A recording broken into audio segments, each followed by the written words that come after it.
الحمد لله وكفى والسلام على عباده الذين اصطفى أما بعد فأعوذ بالله من الشيطان الرجيم بسم الله الرحمن الرحيم وأقيموا الصلاة وآتوا الزكاة صدق الله العلي العظيم وقال الله تبارك وتعالى والذين يكنزون الذهب والفضة ولا ينفقونها في سبيل الله فبشرهم بعذاب أليم يوم يحمى عليها في نار جهنم فتقوى بها جباههم وجنوبهم وظهورهم هذا ما كنزتم لأنفسكم فذوقوا ما كنتم تكنزون صدق الله العلي العظيم اللهم صل على سيدنا ونبينا وحبيبنا وشفيعنا ومولانا محمد وعلى آل سيدنا ونبينا ومولانا محمد وبارك وسلم علیہ. محترم بزرگوں، عزیز دوستوں، یہ رمضان المبارک کا دوسرا جمعہ ہے. پہلے جمعے کو میں نے رمضان المبارک کا جو اہم روزہ ہوتا ہے اس روزے کے متعلق آپ کے سامنے چند باتیں عرض کی. روزے کی اہمیت، روزے کی فضیلت، روزے کی قبولیت، یہ ساری چیزیں اس کے اندر شامل ہیں. جس طریقے سے روزہ ہمارے اوپر فرض ہے، اسی طریقے سے زکوٰۃ بھی ہمارے اوپر فرض ہے.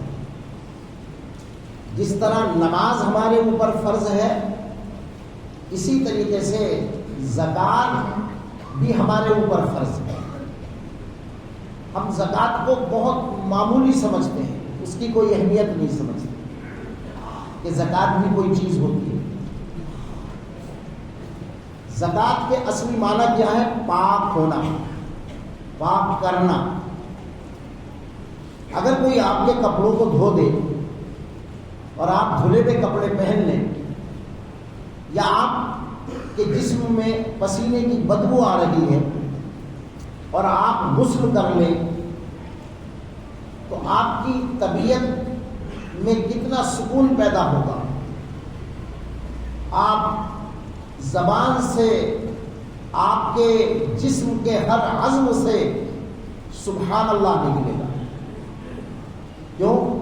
وہ میل کچیل جو ہے وہ دور ہو گیا. جو ہمارے بدن کو لگا ہوا تھا، جو ہمارے کپڑوں کو لگا ہوا تھا، وہ میل کچیل دور ہو گیا. تو اس لیے سبحان اللہ، الحمدللہ، اللہ تیرا شکر ہے، تو نے ہمارے بدن سے اس میل کچیل کو دور کر دیا، اب ہلکا ہوا.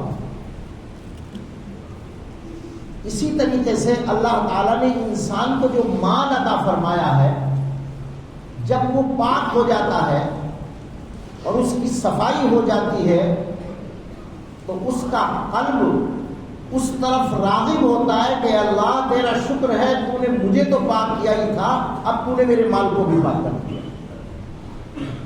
اب جب مال کی محبت دل کے اندر گھسی ہوئی ہوگی، تو چاہے اس کا کتنا بھی میل نکال لیں آپ، پھر وہ میل نکالنے کے باوجود آپ کو فرحت اور انبساط کا موقع نصیب نہیں آئے گا.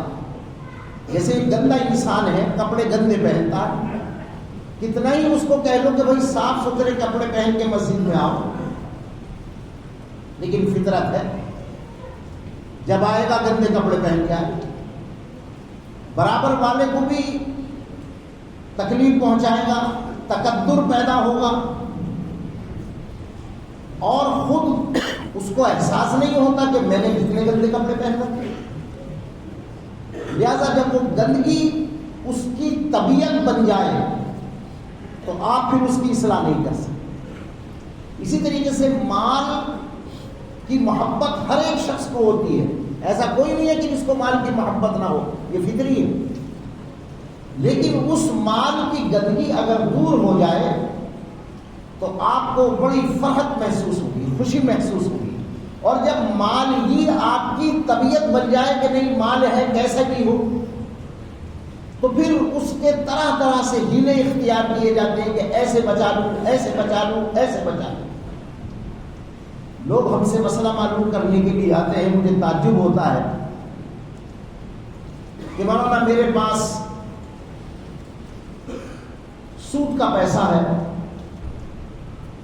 تو کیا میں اپنے گھر کے لیٹرین بیت الخلا میں اس سود کے پیسے کو لگا لوں؟ یہ ہیلا نہیں تو اور کیا ہے؟ یہ مال اس کے اوپر سوال نہیں ہے تو اور کیا ہے؟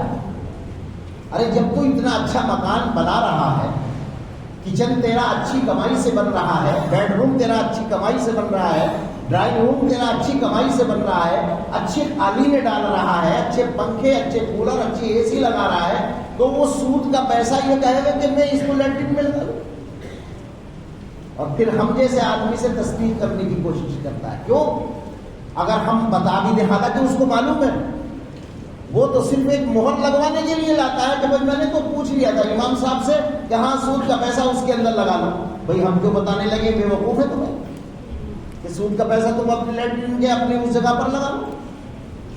یہ میں ایک مثال دے رہا ہوں۔ اس طرح کے لوگ جو ہیں وہ بہت ہی، ان کے سروں کے اوپر مال جب سوار ہوتا ہے تو بس پھر ان کو کوئی چیز دکھائی نہیں دیتی۔ میں ایک لطیفہ سناؤں آپ کو، عجیب سا لگتا ہے مجھے۔ ہمارے یہاں ایک صاحب ہیں، وہ الیکشن لڑ رہے تھے، کونسلر، غیر مسلم، کسی گاؤں سے آئے ہوں گے، وہ ان کے تعلقات تھے۔ جمعے کی نماز تھی، انہوں نے جمعہ پڑھا میرے پیچھے، اور جمعہ پڑھنے پتہ نہیں کون سا موضوع تھا، میں نے تقریر کی تو اوپر جا کے بڑی خوشی کا اظہار کیا، اور انہوں نے مجھ سے ایک بات معلوم کی کہ ان سے کیا ہم اپنی مسجد میں پیسہ لے سکتے ہیں جو غیر مسلم الیکشن لڑ رہے تھے؟ ان کے بھیا کیوں مسلمان مارے گئے کیا؟ میں نے بھی ان کو ایسی دیہاتی انداز میں جواب دیا، میں مسلمان نہیں ہے کیا؟ ارے انہی سے پیسہ لو، مسجد وہی بنوا دیں گے۔ اور ان کے یہ مناسب بات نہیں ہے کہ آپ اپنی مسجد میں اس طرح کا پیسہ استعمال کرو، پتہ نہیں کس طرح کا پیسہ ہے، آپ نیک کمائی کا پیسہ مسجد کے اندر لگاؤ۔ میں نے ان کو ترغیب دی تو انہوں نے مجھے ایک بات بڑی عجیب کہی، میرے دماغ میں آج تک، میرے خیال سے 8-10 سال ہو گئے مجھے، کہا کہ اصل میں ہم یہ چاہ رہے تھے کہ ان کے پیسے سے اینٹیں لے آئیں اور اینٹوں کی چنائی جو ہے ہم اس سے کر دیں، اور جو ہمارے پاس صاف ستھرا اصلی پیسہ ہے اس سے ہم سیمنٹ اس کے اوپر لگا دیں تو وہ پیسہ چھپ جائے گا۔ مطلب مال جب سوار ہوتا ہے انسان کے اوپر تو وہ کیا کیا سوال کرنے کی کوشش نہ کرتا۔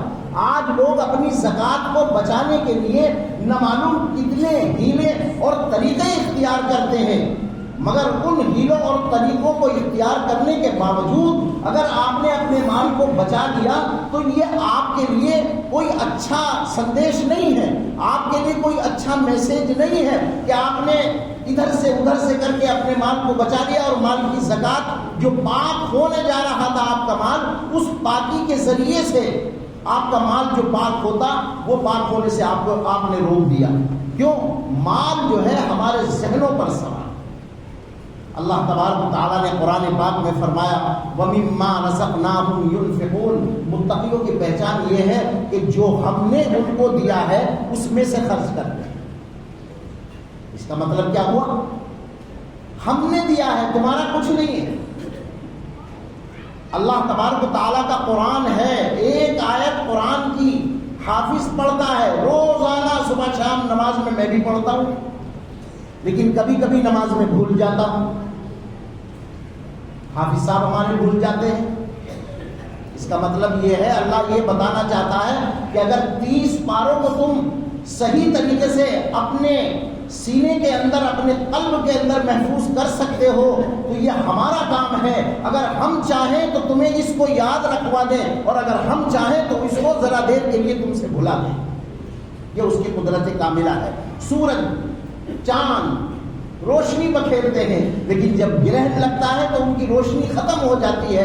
اللہ تعالیٰ یہ میسج دینا چاہتا ہے کہ جس طریقے سے ہم نے اس کی چاند کی اور سورج کی روشنی کو دنیا والوں کے لیے ہم نے پھیلا دیا، اسی طریقے سے ہم اس بات پر بھی قادر ہیں کہ اس کی روشنی کو ہم ختم کر دیں۔ آج تمہیں ایک نمونہ دکھا رہے ہیں اور ایک دن وہ آئے گا کہ اس کی روشنی کو ہم مکمل طریقے سے ختم کر دیں۔ تو مال اللہ تعالیٰ نے آج ہمیں عطا کیا ہے، کل کو اگر اللہ تعالیٰ مال ہم سے لے لے تو ہم پھر کس چیز کی زکات دیں گے؟ اور یہ تو خوشی کا موقع ہے، اللہ نے آپ کو دینے والا بنایا، لینے والا نہیں بنایا، اس کے اوپر شکر ادا کرنا چاہیے۔ وجہ یہ ہے کہ جب مال کی محبت دلوں کے اندر گھس جاتی ہے تو پھر وہ طرح طرح کے ہیلے اور طرح طرح کی باتیں کرتا ہے اور اس مال کو بچانے کی کوشش کرتا ہے۔ اسلام کی بنیاد 5 چیزوں پر ہے: کلمہ طیبہ، نماز، زکوٰۃ، روزہ اور حج، یہ ترتیب ہے۔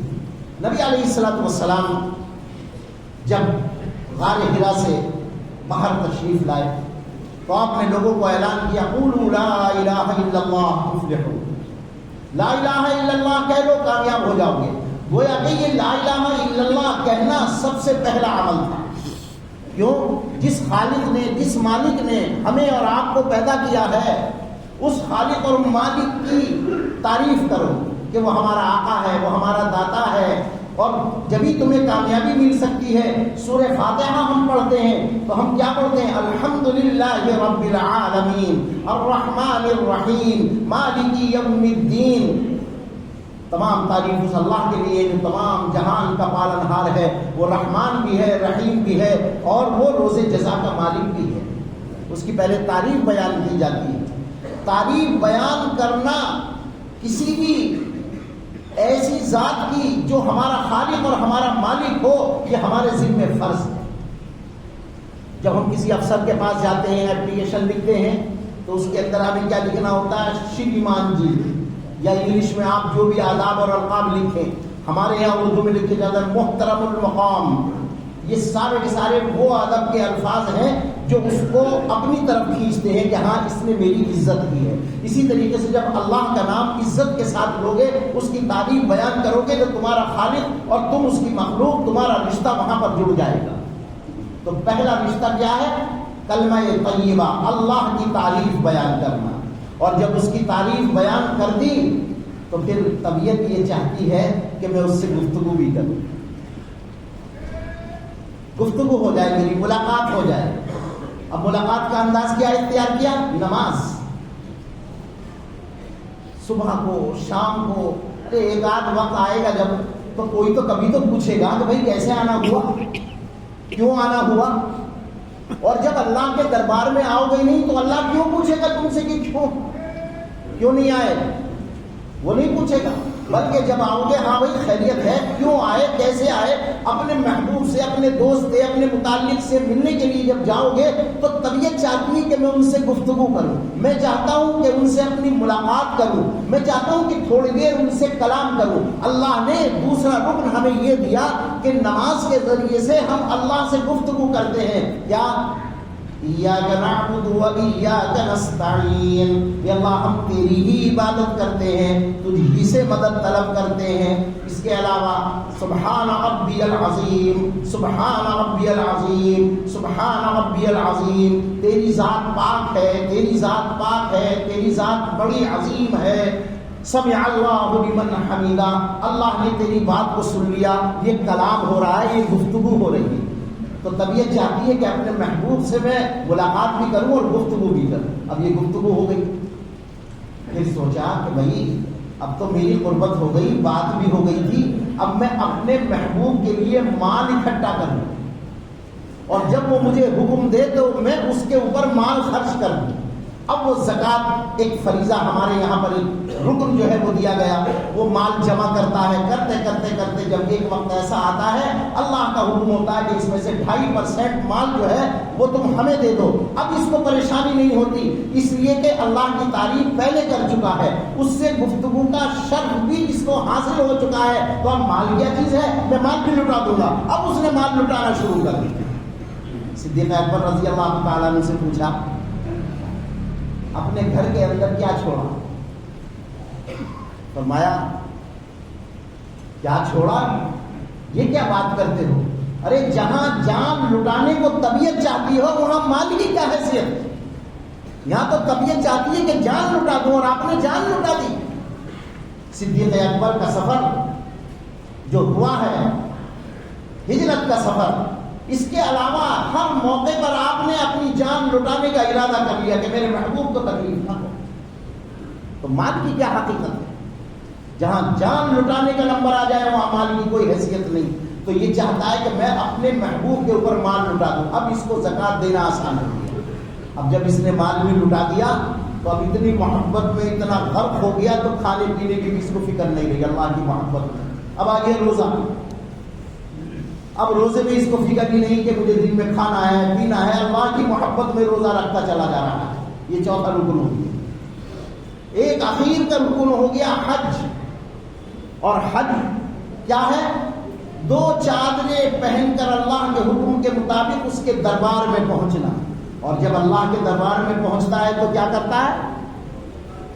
اس دیوار کو دیکھتا ہے، اس دیوار کو دیکھتا ہے، کبھی اس کو چومتا ہے، کبھی اس کو چومتا ہے، کبھی ملتزم سے لپٹتا ہے، کبھی کعبے کا پردہ پکڑتا ہے، کبھی ادھر کو دیکھتا ہے، کبھی ادھر کو دیکھتا ہے، اور کبھی جب حج کا موقع آتا ہے 7 چکر زبردستی لگا رہا ہے، اس پہاڑی سے اس پہاڑی، اس پہاڑی سے اس پہاڑی، اور پھر اس کے بعد جو ہے وہ مینا میں چلا جاتا ہے، وہ عرفات میں چلا جاتا ہے۔ ایک عجیب انداز ہے، دو چادروں کے اندر میدا کچیلا، بال بڑے ہوئے، ناخن بڑے ہوئے، اللہ کی محبت میں سرشار ہے، غرق ہے۔ یہ 5واں رکن ہو گیا۔ یہ 5 جو رکن میں نے آپ کو بتائے ہیں ارکان، ان کی ترتیب یہی ہے۔ پہلے کلمہ طیبہ، اس کی تعریف بیان کی جائے، دوسرے نماز جس کے ذریعے سے اللہ سے گفتگو کی جائے، ملاقات کی جائے، تیسرے زکوٰۃ جس کے اوپر مال لٹایا جائے، چوتھے بھوک اور پیاس کے اندر رہ کر اپنی محبت کا اظہار کیا جائے، اور پانچویں دیوانہ وار ہو کر اللہ کے گھر کا طواف اور بیت اللہ کے علاوہ وہاں جتنے اور مقامات مقدسہ ہیں سب کو اس محبت کے ساتھ دیکھنا، یہ اسلام کا 5واں رکن کہلاتا ہے۔ ان میں آج جو ہمارا موضوع ہے وہ ہے زکوٰۃ۔ زکوٰۃ کا نصاب کیا ہے؟ زکوٰۃ کا نصاب ہے 612 گرام چاندی اگر کسی کے پاس موجود ہے، 52.5 تولے چاندی، یا 87.5 گرام سونا، 7.5 تولے سونا اگر کسی کے پاس موجود ہے تو وہ شریعت کے اعتبار سے مانتا ہے۔ اللہ تعالیٰ نے قرآن پاک میں والذین یکنزون الذھب والفضة کہا، سونے چاندی کو بنیاد بنایا، کرنسی کو بنیاد نہیں بنایا۔ کرنسی آپ سونے چاندی کے حساب سے لگا سکتے ہیں، کیوں؟ کرنسی کو بنیاد کیوں نہیں بنایا؟ کچھ تو ہم نے بھی اپنی آنکھوں سے دیکھا ہے۔ جب عراق کے اوپر صدام حسین کے حکومت کا سقوط ہوا تھا اور انہوں نے دوسرے لوگوں نے اس کے اوپر قبضہ کیا تھا، تو وہاں کے جو وہ دینار یا ریال جو بھی وہاں پر چلتے تھے وہ سمندروں میں ایسے بہ رہے تھے جو کل جس کی قیمت تھی آج اس کی کوئی قیمت نہیں۔ کچھ لوگوں نے جو بنگلہ دیش کا جب بنا تھا انہوں نے بھی کچھ ایسا ہی نظارہ دیکھا تھا کہ وہاں کی کرنسی، پاکستان کی کرنسی ایسی بہ رہی تھی جس کی کوئی ویلیو ہی نہیں ہے، کل تک اس کی بڑی قیمت تھی آج اس کی کوئی قیمت نہیں۔ اس لیے اپنے ملک کی کرنسی بھی سونے چاندی کے حکم میں ہے، لیکن بنیادی طور پر سونے چاندی کو بنایا گیا اس لیے کہ سونا چاندی اصل ہے۔ والذین یکنزون الذھب والفضة ولا ينفقونها فی سبیل اللہ، اور وہ لوگ سونے چاندی کو اللہ کے راستے میں خرچ نہیں کرتے۔ کتنا خرچ کرنا ہے؟ 2.5%، زیادہ نہیں۔ آپ نے مال جمع کیا، مال جمع کرنے کے بعد اس کے اوپر سال گزر گیا، اور سال گزرنے کے ساتھ ساتھ اس کی کچھ اور بھی شرائط ہیں۔ عاقل ہونا، بالغ ہونا، مسلمان ہونا، یہ زکوٰۃ کے فرض ہونے کی شرائط میں شامل ہے۔ ایک بچہ ہے بیچارہ، یا ایک بیچارہ عقل سے معذور ہے، اب باپ نے یہ سوچا کہ تھوڑی سی پراپرٹی اس کو بھی میں دے دوں، ہو سکتا ہے کل اللہ تعالیٰ اس کو ٹھیک کر دے تو اس کے کام آ جائے گی۔ لیکن جب تک وہ مجنون ہے، پاگل ہے، دیوانہ ہے، اس کے مال میں زکوٰۃ نہیں. اس کا مطلب کیا ہوا کہ مال زکوٰۃ کے لیے ضروری ہے کہ عقل والا بالغ ہونا. بہت سے لوگ اپنے ماں باپ جو ہے اپنے بچوں کے نام پراپرٹی کر دیتے ہیں, اس کے لیے پلاٹ خرید لیتے ہیں. جب تک وہ بالغ نہیں ہے اس کے مال میں زکوٰۃ نہیں ہے. اگر اس نے اس کو مالک بنا دیا, بچی کے زیورات, بچی کے لیے شادی کے انتظامات کے لیے کچھ لوگ اس کو مال جو ہے اکٹھا کر کے رکھ دیتے ہیں. جیسے ہی جس دن وہ بالغ ہوگی اسی اعتبار سے سال گزرنے کے بعد پھر اس کے اوپر زکوٰۃ آئے گی. ایسا نہیں کہ وہ بالغ ہوئی تو فوراً زکوٰۃ دے دے. نابالغ کے اوپر کوئی زکوٰۃ نہیں ہے, مرد ہو یا عورت. اسی طریقے سے مسلمان ہونا یہ بھی ایک شرط ہے. مسلمان ہونا اس طریقے سے شرط ہے کہ اگر اللہ نے کسی کو آج اسلام کی توفیق بخشی اور مال اس کے پاس بہت تھا, تو اب تک اس کے مال میں زکوٰۃ نہیں تھی. اب آج وہ مسلمان ہوا 10 رمضان کو, 11 رمضان کو. اب جب اگلا رمضان 11 آئے گا تو یہ جو مال اس کے پاس موجود تھا وہ آج صاحب نصاب شمار کیا جائے گا, اگلے سال اس کے مال میں زکوٰۃ واجب ہوگی. یہ ہے مسلمان ہونا. تو 2.5% مال دینے میں ہمیں کیا پریشانی ہوتی؟ ہم لوگ بازار جاتے ہیں, تربوز لے کے آتے ہیں, تو بھائی تربوز کو وہ جو اوپر کا اس کا چھلکا ہوتا ہے اس سے تو نہیں کہتے کہ بھائی علیحدہ سے تو ہمیں چھلکا اپنے پاس رکھ لے اور اس کا گودا جو ہے تو ہمیں دے دے. نہیں, اس سمیت تلوا کر لے آتے ہیں, خربوزہ تلوا کر لے آتے ہیں, انگور وہ جو ڈنڈی ہوتی ہے اس کی اس سمیت تلوا کر لے آتے ہیں. اور بھی بہت ساری اشیاء ایسی ہیں جو ہم اس کو تول کر لاتے ہیں. جب گھر کے اندر دیکھتے ہیں اس کو تراشتے ہیں, اس کو کاٹتے ہیں, تو وہ تو کہتے ہیں کہ اس کے اندر تو 80% مال بھی نہیں نکلا, کسی میں تو بالکل 50% بھی مال نہیں نکلا. تربوز کو اگر دیکھو گے اتنا موٹا اس کا بکل ہوتا ہے اور اندر کا گودا اس کا بہت کم ہوتا ہے, تو وہاں تو آپ اس سے اعتراض نہیں کرتے, ارے یار تم نے مجھے اتنے پیسوں کے اندر 100 روپے کے اندر اتنا دے دیا. ارے بھائی یہ 100 روپے میں ماں اس بکل کے آئے گا. تو اسی طریقے سے جب آپ اس کا احساس نہیں کرتے تو 100 روپے میں 2.5 روپے دینے میں کیوں آپ کو اور ہمیں پریشانی ہوگی؟ تو پریشانی نہیں ہونی چاہیے. وہاں ہم ہر چیز خرید کے لے آئیں گے, کوئی مسئلہ نہیں بنے گا, لیکن جب ہم مال زکوٰۃ دینے کا نمبر ہمارا آئے گا تو ہمیں پریشانی لاحق ہو جاتی ہے. عزیز دوستو, اگر ہم نے اس زکوٰۃ کو صحیح طریقے سے ادا نہ کیا, اس کے اوپر بڑی وعیدیں بھی, بہت وعیدیں ہیں اس کے اوپر. اور ان وعیدوں کو اگر میں اس وقت بتانا شروع کروں یا وہ مسائل جو موجود ہیں ان کو میں آپ تک پہنچانا شروع کروں تو میرے پاس اس وقت بڑا تنگ ہوتا ہے. میں وہ موٹی موٹی باتیں آپ کو بتانے کی کوشش کر رہا ہوں کہ جو آپ تک بات پہنچ جائے.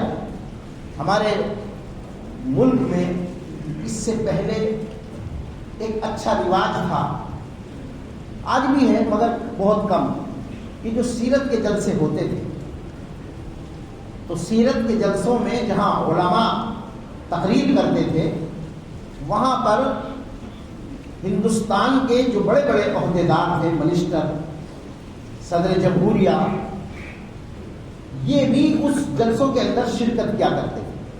میں نے بھی دیکھا 90 کے دشک کے بعد بہت سارے صدر جمہوریہ, نائب صدر جمہوریہ اور کچھ منسٹر غیر مسلم وہ بھی سیرت کے جلسوں میں آتے تھے اور محمد الرسول اللہ صلی اللہ علیہ وسلم کے متعلق وہ بھی بڑی پیاری گفتگو کرتے. بڑے بڑے شاعر بھی گزرے. عشق ہو جائے کسی سے کوئی چارہ تو نہیں, صرف مسلم کا محمد میں اجارہ تو نہیں. کنور مہندر سنگھ بیدی صاحب اپنے اشعار میں نبی علیہ الصلوۃ والسلام کی تعلیم بیان کرتے ہیں اور وہ کہتے ہیں کہ عشق ہو جائے کسی سے کوئی چارہ, ارے ہمیں تو محمد صلی اللہ علیہ وسلم سے عشق ہے. عشق ہو جائے کسی سے کوئی چارہ تو نہیں, صرف مسلم کا محمد پہ اجارہ تو نہیں. صرف مسلمانوں کے نبی تھوڑی نہیں محمد صلی اللہ علیہ وسلم, یہاں تک آدمی اپنی بات تک پہنچا دیتا تھا. اس سے کیا ہوتا تھا کہ آپس کے اندر میل محبت, ایک دوسرے کے مذہب کا احترام, ایک دوسرے کے نبی اور رشی منیوں کا احترام, ایک دوسرے کے ساتھ اتحاد اور اتفاق کے ساتھ رہنے کا موقع نصیب ہوتا تھا. تو ایک ہمارے یہاں نائب صدر جمہوریہ گزرے ہیں بھیرو سنگھ شیخاوت، آپ نے نام سنا ہوگا، زیادہ دور کی بات نہیں ہے. تو وہ ایک جلسے میں آئے ہوئے تھے، ہمارے علماء بھی وہاں پر موجود تھے. انہوں نے محمد صلی اللہ علیہ وسلم کی تعلیم بیان کی جو سیرت کے جلسوں میں ہوتی ہے، اور اس کے بعد انہوں نے ایک چوٹ کی آپ کے اوپر، ہمارے اوپر، سب کے اوپر. اور وہ چوٹ کیا کی؟ کہا کہ جس قوم میں زکوٰۃ جیسا فریضہ اور زکوٰۃ جیسا طریقہ موجود ہے، پھر میں یہ دیکھتا ہوں کہ پھر وہ قوم غریب کیوں؟ اس سوال جو ہے انہوں نے ایسا چھوڑا کہ اس سوال کو ہمارے علماء محسوس کر لیں. بھائی ظاہر ہے اور بات بالکل صحیح ہے کہ زکوٰۃ کا مقصد کیا ہے؟ زکوٰۃ کا مقصد یہ ہے برابری، کہ آپ کے پاس اللہ نے دولت دی ہے، اس دولت کو اغنیاء سے لو اور غریبوں کو دو تاکہ مساوات رہے، برابری رہے. یہ زکوٰۃ کا مقصد ہے. تو اب انہوں نے کہا کہ جب اس قوم کے پاس ایسا نظام موجود ہے تو سب سے زیادہ غریب یہ قوم کیوں ہے؟ تو ہمارے ایک عالم اس میں سے اٹھے اور انہوں نے کہا کہ بھائی مجھے موقع دے دو، میں ان کا جواب دینا چاہتا ہوں. تو انہوں نے جواب دیا، اور جواب یہ دیا کہ جی بات آپ کی بالکل صحیح ہے، ہمارے عمرا یعنی جن کے اوپر زکوٰۃ فرض ہے وہ حقیقت میں پوری زکوٰۃ نہیں نکالتے، جس کی وجہ سے یہ قوم غریب. اگر تمام کے تمام عمرا صحیح طریقے سے زکوٰۃ نکالنا شروع کر دیں تو اس قوم کو کبھی بھی غریبی کا منہ دیکھنا نہ پڑے، بھکاری اس کے اندر موجود نہ ہو. لیکن آج سب سے زیادہ بھکاری ہماری قوم میں موجود ہیں. اور پھر اب تو یہاں تک مشہور ہو گیا کہ ہماری قوم کے لوگ رمضان میں اور غیر رمضان میں بہت کچھ صدقہ وغیرہ دیتے ہیں، لہذا دوسرے لوگ اپنی پہچان اسلامی پہچان بنا کر اور وہ مانگنے کی کوشش کرتے ہیں، اور ان کو پتا ہے کہ مسلمان ہی اصل میں دیتا ہے. تو مسلمان کی ذمہ داری حقیقت میں یہ ہے کہ وہ اس طریقے سے دوسروں کو دے کہ دوسروں کا صحیح طریقے سے حق ادا ہو. زکوٰۃ حقیقت میں ہماری ذمہ داری ہے کہ ہم ان لوگوں تک پہنچائیں. زکوٰۃ کے مستحق کون ہیں؟ اپنے رشتہ داروں میں سب سے پہلے دیکھو، کوئی غریب تو نہیں ہے، کوئی فقیر تو نہیں ہے، کوئی مجبور تو نہیں ہے. فقیر اور مجبور اگر اپنی رشتہ داری میں ہے سب سے پہلا حق اس کا ہے. وَآتَى الْمَالَ عَلَىٰ حُبِّهِ ذَوِي الْقُرْبَىٰ، اور وہ مال کو دیتے ہیں باوجود اس کے اوپر محبت ہونے کے. محبت ہونے کا کیا مطلب ہے؟ محبت ہونے کا مطلب یہ ہے کہ مال سے سب کو محبت ہے. اگر کسی کو بھوک لگی ہو اور وہ کہے کہ دیکھا چاند کیسا لگ رہا ہے تمہیں، تو بھوکا کہے گا ارے یہ تو روٹی کی طرح لگ رہا ہے، اس لیے کہ اس کا ذہن ادھر ہی ہے. اور اگر کسی غریب سے پوچھو 2 اور 2 کتنے ہوتے ہیں کہ 4 روٹی، وہ روٹی کا ذکر کرے گا اس لیے کہ وہ بھوک. تو مال کی محبت یہ ہوتی ہے کہ باوجود وہ خود ضرورت مند ہے لیکن اس مال میں سے بھی پھر وہ دیتا ہے. کس کو دیتا ہے؟ ذوی القربیٰ، رشتہ داروں کو دیتا ہے. والیتامیٰ، یتیموں کو دیتا ہے، مسکینوں کو دیتا ہے، مسافروں کو دیتا ہے، سواد کرنے والوں کو دیتا ہے. وفی الرقاب، گردن چھڑانے میں دیتا ہے. گردن چھڑانا اس زمانے میں یہ تھا کہ غلاموں کو آزاد کرا لیا جائے. آج تو وہ غلامی کا دور رہا نہیں کہ جس کو آزاد کرایا جائے، لیکن جو لوگ ناجائز طریقے سے جیل کے اندر بند ہیں ان کے اوپر خرچ کرنا ایسا ہی ہے جیسے کہ غلام کو آزاد کرنے کے مترادف ہے. اگرچہ ایسا تو نہیں ہے لیکن کم سے کم یہ درجہ اس کے اندر شامل ہو جائے گا گردن چھڑانے میں. اور پھر بہت سے لوگ ایسے ہوتے ہیں جو بیچارے مقروض ہو جاتے ہیں. وہ پھر رغام، ایسے حالات آ جاتے ہیں کہ وہ مقروض ہو جاتے ہیں، قرضے میں دب جاتے ہیں، مکان بھی بک جاتا ہے، دیوالیہ ہو جاتے ہیں، فیکٹری بک جاتی ہے. تو ضرورت اس بات کی ہے کہ لوگ اپنی زکوٰۃ کے ذریعے سے اس کے قرض کو ادا کریں. اور جب اس کے قرض کو اپنی زکوٰۃ کے ذریعے سے ادا کریں گے تو یہ اسلام کا ایک بہترین نمونہ ہوگا. زکوٰۃ ایک تو باطنی مال ہے، ایک ظاہری مال ہے. ہمارے یہاں پر دونوں مالوں میں زکوٰۃ ہے. ظاہری مال کیا ہے؟ جو آپ نے سی اے کو دے دیے نا، وہ آپ کا ظاہری مال ہے، وہ سب گورنمنٹ کی نظر میں آ گیا. سیل ٹیکس کی آپ نے پرچی کاٹی، وہ بھی گورنمنٹ کی نظر میں آ گیا. انکم ٹیکس آپ کے پاس ہے، وہ بھی گورنمنٹ کی نظر میں آ گیا. یہ تو کھلا ہوا مال ہو گیا. اور کچھ مال ایسا ہوتا ہے جو کسی نے سونے کی ڈیلی جو ہے وہ اپنے گھر کے اندر رکھ رکھی ہو، کچھ کرنسی چھپا کر اپنے گھر کے اندر رکھ رکھی ہو. تو دونوں مال جو ہے، چاہے ظاہری مال ہو یا باطنی مال ہو، ہمارے یہاں پر سب پر زکوٰۃ ہے. لیکن اسلامی حکومت ہونے کے باوجود کوئی شخص بھی کسی کے گھر کے اندر جا کر کسی کا صندوق نہیں ٹٹولتا ہے، کسی کے تکیے کو ادھیڑ کر نہیں دیکھتا کہ اس نے اس کے اندر کتنی اشرفیاں، کتنے پیسے چھپا رکھے ہیں. وہ اس کی ذمہ داری نہیں ہے. یہ ذمہ داری آپ کی ہے. آپ کا ضمیر کیا کہہ رہا ہے کہ آپ کے پاس کتنا مال موجود ہے. اب وہ جتنا مال اس کے پاس موجود ہے اس کو حساب لگا کر سال بھر کے بعد جب سال اس کے اوپر مال کے اوپر گزر جائے تو پھر اس کی زکوٰۃ ادا کرنا آپ کے ذمہ ضروری ہے. ہم لوگ، میں نے تقریر نہیں کی آپ کے سامنے، یہ چند باتیں پہنچانے کی کوشش کی ہے. ہم لوگ غریبوں کا خیال رکھیں اور جو زکوٰۃ ہے اس کو حساب کے ساتھ نکالیں. بغیر حساب کے ایسے نہیں یوں ہی دے دی، یوں ہی دے دی، ارے میں نے تو اتنی دے دی. ارے بھائی تیرے پاس 5 کروڑ روپے ہیں، تو نے اگر 1 لاکھ روپے زکوٰۃ دے دی تو کون سا بڑا تیر مار لیا؟ 5 کروڑ میں جتنی تیری زکوٰۃ واجب ہوتی ہے اتنا دینا تجھے ضروری ہے. جس کے اوپر جس کے پاس 1 لاکھ روپے ہے، اگر 1 لاکھ کی اس نے زکوٰۃ دے دی، چاہے کمی نکلی، اس نے اپنا حق ادا کر دیا. جس کے پاس 10 لاکھ روپے ہے اس میں سے اس نے اس کا حق ادا کر دیا. اور کسی کے پاس 10 کروڑ ہے تو اس کو اتنے ہی زکوٰۃ نکالنی پڑے گی. ہم نے کیا کر رکھا ہے کہ ہم نے کپڑے بانٹ دیے، ہم نے پیسے بانٹ دیے، ہم نے دوسروں کو اس طریقے سے دے دیا، اس طریقے سے دے دیا، بس یہ نکال دی زکوٰۃ. ایسا کام مت کرو بھائی. اس کا حساب لگاؤ اور حساب لگا کر 2.5% زکوٰۃ نکالتے چلے جاؤ. انشاءاللہ اس مال کے اندر خیر بھی ہوگی، برکت بھی ہوگی، اس مال کی حفاظت بھی ہوگی، یہ مال پاک بھی ہوگا. یہ مال آئندہ آپ کی نسلوں کے لیے انشاءاللہ بہت فائدہ دے گا اور کئی نسلیں اس کو برتیں گی. اور جو لوگ زکوٰۃ کو روک کر رکھ لیتے ہیں، ایک نسل اگر صحیح طریقے سے زندگی گزار بھی لے تو دوسری نسل کے اوپر تباہی آ جاتی ہے، پر نہیں تو تیسری نسل کے اوپر یقیناً تباہی آ جاتی ہے. آپ بادشاہ مہاراجاؤں کے ذرا ان کو دیکھو، کتنی پراپرٹیاں، کتنی جاگیرداری ان کے پاس تھی، انہوں نے کبھی اس کا حساب نہیں لگایا. آج وہ لٹتی چلی جا رہی ہیں اور کوئی ان کو پوچھنے والا نہیں ہے.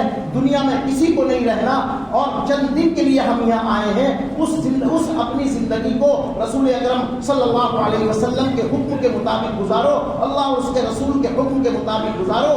اسی کے اندر خیر ہے، اسی کے اندر سکون ہے، اسی کے اندر برکت ہے، اسی کے اندر ہمارا دنیا اور آخرت کا فائدہ ہے. اللہ مجھے بھی، آپ کو بھی، ہم سب کو عمل کے توفیق نصیب فرمائے. وآخر دعوانا الحمدللہ رب العالمین.